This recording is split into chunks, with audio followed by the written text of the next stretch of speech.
تو بعض اوقات دل ان چیزوں کی طرف جاتا ہے، لیکن اللہ تعالیٰ نے یہاں کنڈیشن بتا دی کہ دیکھو دنیا مومن کے لیے، یہاں مومن کا لفظ یوز کیا گیا ہے کہ دنیا مومن کے لیے تو جیل خانہ ہے، قید ہے، یعنی وہ اپنے آپ کو یہ سمجھے کہ میں اس وقت میں قید میں ہوں، میں یہ کام نہیں کر سکتا. جیسے میں اگر فار ایگزامپل ایک قیدی جو ہے جیل میں رہنے والا، وہ کام نہیں کر سکتا ہے جو لوگ آزاد ہوتے ہیں. اسی طریقے سے یہاں کہا گیا کہ دنیا مومن کے لیے جیل خانہ ہے، یہاں وہ اس طریقے سے رہے گا جیسے وہ ایک جیل میں رہ رہا ہے.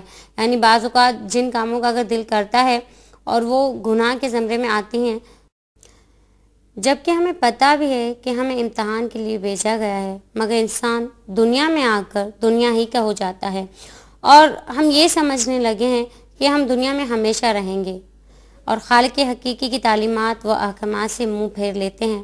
حدیث میں آتا ہے، آپ صلی اللہ علیہ وسلم نے فرمایا کہ دنیا کو خوبصورت و مزین بنایا گیا اور تمہیں اس میں خلیفہ مقرر کیا گیا ہے.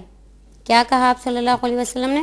کہ دنیا کو خوبصورت اور مزین بنایا گیا اور پھر اس میں تمہیں خلیفہ مقرر کیا گیا تاکہ اللہ جل جلالہ یہ دیکھ سکیں کہ تم کیا عمل کرتے ہو، یعنی تم میں سے کون دنیا کی زینت سے دھوکہ کھا لے گا اور دنیا کی بقا سے مطمئن ہو کر دنیا سے گہرا تعلق بنا لے گا، اور کون ہے جو احکام الہی پر عمل کرے گا.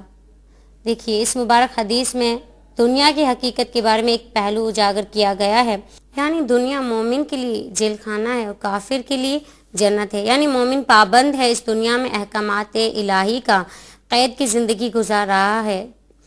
جس طرح میں نے آپ سے کہا کہ ایک قیدی جو ہے جس طریقے سے زندگی گزارتا ہے، اسی لیے آپ صلی اللہ علیہ وسلم نے بھی یہی کہا کہ مومن کے لیے دنیا قید خانہ ہے اور کافر کے لیے جنت. جیسے آپ صلی اللہ علیہ وسلم نے کہا کہ دنیا کو مزین کیا گیا ہے. کیوں کیا گیا ہے؟ تاکہ اللہ تعالیٰ اپنے بندوں کو چن سکیں کہ کون میرا ایسا بندہ ہے جو جانتا ہے کہ دنیا عارضی ہے، یہ فنا ہونے والی ہے، اس کی کوئی بقا نہیں، اور ابدی جو زندگی ہے وہ مرنے کے بعد یعنی آخرت ہے. تو دیکھیے جیسا کہ ایک مثال ہے کہ ہم اگر کہیں سفر میں جاتے ہیں تو ہم وہاں پر اپنا گھر تعمیر نہیں، اگر میں کہیں سفر میں جاؤں گی تو میں راستے میں مقامات ایسے ہی چنوں گی جہاں مطلب مجھے عارضی رہنا ہو، مستقل.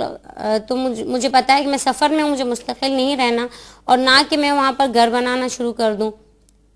ہم تو اس کو بیوقوفی کہیں گے نا.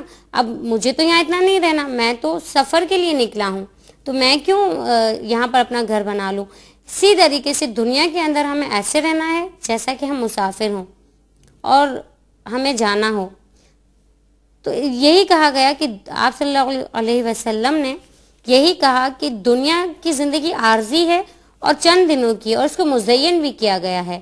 کیوں؟ تاکہ اللہ تعالیٰ اپنے بندوں کو چن سکیں کہ میرے کون سے بندے ہیں جو میری طرف آتے ہیں. اس دنیا کی خواہشات کو، اس دنیا کی زینت کو دیکھ کر بھی ان کا دل جو ہے اس کی طرف راغب نہیں ہوتا. ان کے دلوں میں ہر وقت یہی خیال رہتا ہے کہ ہمارا رب ہمیں دیکھ رہا ہے، اور اگر ہم دنیا میں آئے ہیں تو پھر یہاں ہمیں ہمیشہ نہیں رہنا ہے، یہاں ہم صرف امتحان دینے کے لیے آئے ہیں.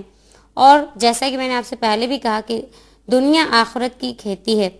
ایک کسان جو ہے وہ اپنے کھیت میں جو ہے بہت محنت کرتا ہے. کیوں کرتا ہے؟ تاکہ مجھے اچھی فصل مل جائے. اسی طریقے سے اگر ہم دنیا کے اندر، ایک مثال ہم سب کو پتہ ہے کہ جو جیسا بوئے گا ویسا کاٹے گا.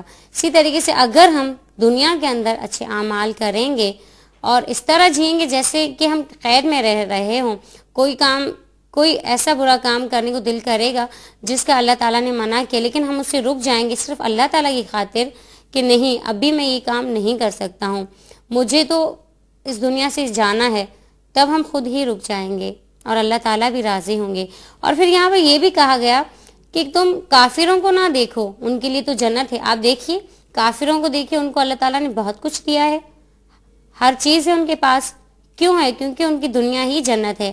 آپ صلی اللہ علیہ وسلم اس حدیث مبارکہ میں کہہ رہے ہیں، اور بعض لوگ اگر اللہ تعالیٰ نے ہمیں نہیں دیا ہے ایسا کچھ تو ہم ان کی چیزوں کو دیکھ کر یہ نہ سوچیں کہ ہمارے پاس نہیں ہے، کیونکہ ہمارا دین اس چیز کی نفی کرتا ہے۔ اگر ایسا ہوتا تو آپ صلی اللہ علیہ وسلم کی ذات مبارکہ کو آپ دیکھیے، آپ صلی اللہ علیہ وسلم چاہتے تو اپنی بیٹیوں کے لیے محل تعمیر کر لیتے اور خود بھی ایسے شاندار گھر میں رہتے جیسا رہتی دنیا تک کسی کا نہ ہو۔ اللہ تعالیٰ نے آپ صلی اللہ علیہ وسلم سے کہا، اے محمد اگر تم کہو تو اس 8 پہاڑ کو میں سونے کا بنا دوں، مگر پھر اللہ تعالیٰ نے کیا کہا، لیکن آخرت بہتر اس دنیا سے، یہ دنیا تو فنا ہو جائے گی۔ ایک وقت جب آپ صلی اللہ علیہ وسلم سے ملنے آیا کسی اور ملک سے، اس کو کسی بادشاہ نے بھیجا تھا، تو وہ دیکھتا گیا کہ یقیناً اس کو اتنے لوگ مانتے ہیں اور یہ تو بہت عالیشان گھر میں رہتا ہوگا۔ جیسے ہی وہ وقت کہتا ہے، تاریخ میں آتا ہے کہ وہ کہتا ہے کہ جیسے ہی میں کوئی شاندار گھر دیکھتا میں یہی کہتا یہ ہوگا محمد کا گھر، لیکن وہ شخص جو مجھے ساتھ لے کر جا رہا تھا وہ اور آگے جاتا، اور یہاں تک کہ ایک ایسا گھر جو بہت خستہ حالت میں تھا اور بہت چھوٹا بھی تھا۔ وہ شخص حیران ہوا کہ ایک نبی اور اس کو اتنے لوگ مانتے ہیں اور ایسا مانتے ہیں کہ اس کے لیے مرنے مارنے پر تل جاتے ہیں، اپنے اہل و عیال سے بھی زیادہ اس شخص کو چاہتے ہیں، لیکن یہ پھر بھی ایسے گھر میں رہ رہا ہے۔ اور وہ شخص فوراً ایمان لے آیا۔ دیکھیے، آپ صلی اللہ علیہ وسلم کبھی دیکھا نہیں تھا، آپ صلی اللہ علیہ وسلم کی ذات مبارکہ کا ایک چھوٹا سا پہلو وہ دیکھ کر ایمان لے آیا۔ اور آج ہم اپنے آپ کو دیکھیں، ہمیں تو سب چاہیے، یہ بھی چاہیے وہ بھی چاہیے، سب ہمیں چاہیے۔ ہم یہ سوچتے ہیں کہ ہم دنیا کے ہی رہ جائیں گے۔ اگر ہمارے اندر یہ سوچ ہو کہ مجھے مرنا ہے، مجھے اپنے رب کو جواب دینا ہے، تو ہم یہ ساری باتیں بھول جائیں، ہمارے دل کے اندر ایسا کوئی خیال نہ ہو۔ ہاں، اسلام منع نہیں کرتا ہے ان سب چیزوں سے، لیکن بہت زیادہ ایسی خواہشات دل میں رکھنا بھی ایمان کو کمزور کر دیتا ہے۔ اگر ہم بہت زیادہ اس طرح کی خواہشات رکھیں گے تو ایمان کمزور ہو جائے گا۔ اور کافروں کے لیے کہا گیا ہے کہ ان کی تو دنیا ہی جنت ہے، کیونکہ دنیا فنا ہو جائے گی، ابدی تو آخرت ہے جو کہ ہمیشہ رہنے والی ہے۔ اللہ کے نبی اگر چاہتے تو وہ عیش کی زندگی گزار سکتے تھے۔ ہم جانتے ہیں، یہاں مجھے ایک آپ صلی اللہ علیہ وسلم کی حدیث مبارکہ یاد آ رہی ہے، جیسے سورۃ التکاثر میں بھی ہے کہ الہاکم التکاثر حتی زرتم المقابر، کہ ہلاک ہو گیا انسان، وہ اتنا دنیا کی زندگی میں مگن رہا۔ الہاکم التکاثر، تم دنیا کے مال و متاع میں اتنے مگن رہے، حتی زرتم المقابر، یہاں تک کہ تم نے جا دیکھی قبریں، یعنی اتنے مگن رہے کہ ایک دن موت آ گئی اور تم نے دیکھ لی قبریں۔ کلا سوف تعلمون ثم کلا سوف تعلمون، تم عنقریب جان لو گے۔ پھر کہا کہ تم عنقریب جان لو گی۔ دیکھیے، ایک بات کو اللہ تعالیٰ 2 مرتبہ کہہ رہے ہیں تو اس کی پختگی کتنی واضح ہوتی ہے۔ پھر کہا کہ کلا لو تعلمون علم الیقین لترون الجحیم ثم لتسألن یومئذ عن النعیم۔ پھر کہا کہ تم ضرور دیکھو گے جب جہنم کو تمہارے سامنے لایا جائے گا، اور یقین کی آنکھ سے دیکھو گے۔ یقین کی آنکھ سے کیا مراد؟ کہ آج تو سن رہے ہیں ہم، کافر بھی سنتے ہیں، سن کر کافر کا مطلب کیا ہے کہ جو انکار کرتا ہے، سنتے ہیں ہاں بس ٹھیک ہے، لیکن عین الیقین سامنے دیکھ رہے ہیں۔ جیسا آج ہم اور لوگوں کو، دنیا کو دیکھ رہے ہیں، اس دن ایسا ہوگا عین الیقین کہ ہم دیکھیں گے قیامت کے دن۔ اور آخری آیت جو ہے اس کی کیا ہے؟ ثم لتسألن یومئذ عن النعیم، پھر تم سے سوال کیا جائے گا اس دن نعمتوں کے بارے میں۔ اب یہ نعمتیں یہ نہیں کہ بہت زیادہ دنیا کو معلوم عطا ہو، صرف یہ نعمتیں نہیں ہیں کہ ان کے بارے میں پوچھا جائے گا۔ اس آیت کے مطابق میں آپ کو ایک واقعہ سناتی ہوں، آپ صلی اللہ علیہ وسلم کے دور کا، کہ 3 دن تک آپ صلی اللہ علیہ وسلم نے کھانا نہیں کھایا تھا، اور کچھ صحابہ کرام بھی تھے کہ جنہوں نے کھانا نہیں کھایا تھا۔ 3 دن کے بعد کہیں سے بھنا ہوا گوشت آیا، آپ صلی اللہ علیہ وسلم نے سب سے پہلے تو روٹی کے جو چوتھا حصہ جو ہوتا ہے اس میں کچھ گوشت رکھا اور کہا کہ یہ فاطمہ کے گھر میں دے کر آؤ، اس کے گھر میں 3 دن سے چولہا نہیں جلا ہے۔ اب دیکھیے، فاطمہ رضی اللہ تعالی عنہ کون تھی؟ آپ صلی اللہ علیہ وسلم کی صاحبزادی تھی، اور آپ صلی اللہ علیہ وسلم نے جیسے ہی لقمہ منہ کے قریب کیا تو آپ صلی اللہ علیہ وسلم زار و قطار رونے لگے۔ صحابہ کرام حیران ہوئے، آپ صلی اللہ علیہ وسلم کو کہنے لگے کہ اللہ کے نبی صلی اللہ علیہ وسلم آپ کیوں رو رہے ہیں؟ تو اللہ تعالیٰ کے نبی پاک صلی اللہ علیہ وسلم نے کہا کہ یہ وہی نعمتیں ہیں جن کے بارے میں پوچھا جائے گا اور کہا گیا ہے جن کے بارے میں کہ ثم لا تسألن یومئذ عن النعیم، کہ پھر اس دن تم سے نعمتوں کے بارے میں سوال کیا جائے گا۔ صحابہ کرام رضی اللہ عنہم حیران میں کہتے ہیں اللہ کے نبی 3 دن کے بعد ہمیں کھانا ملا ہے، کیا اس کے بارے میں پوچھا جائے گا؟ اللہ کے نبی نے کہا ہاں یہ بھی تو اللہ کی نعمتیں ہیں، تمام نعمتوں کے بارے میں پوچھا جائے گا۔ تو ہم کیا جواب دیں گے؟ دیکھیے 3 دن کے بعد کھانا کھا رہے ہیں، اور یہ بھی دیکھیے کتنی عظیم ہستیاں ہیں، اللہ کے نبی صلی اللہ علیہ وسلم ہیں اور ان کے ساتھ صحابہ کرام رضوان اللہ علیہم اجمعین ہیں کہ جن کو دنیا کے اندر ہی جنت کی بشارت دے دی گئی تھی، وہ بھی رو رہے ہیں۔ اور آج ہمارا کردار کیا ہے؟ ہر وقت کھاتے رہتے ہیں پھر بھی ناشکرے۔ اور ایک بات یاد رکھیے کہ شکر جو ہے وہ نعمتوں کے دروازے کھولتا ہے اور ناشکری نعمتوں کے دروازے کو بند کرتی ہے۔ کاش کہ ہم بھی یہ سوچ لیں کہ ہم سے نعمتوں کے بارے میں سوال ہوگا۔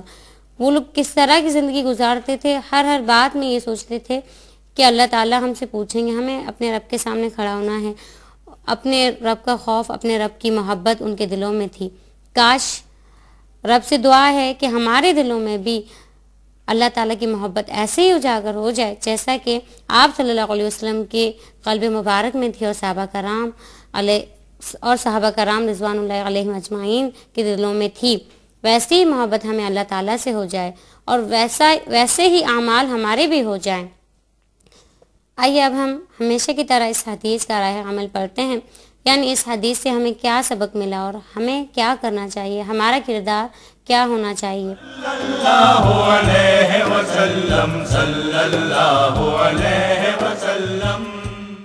نمبر 1، دنیا مومن کے لیے جیل ہے اور کافر کے لیے جنت ہے۔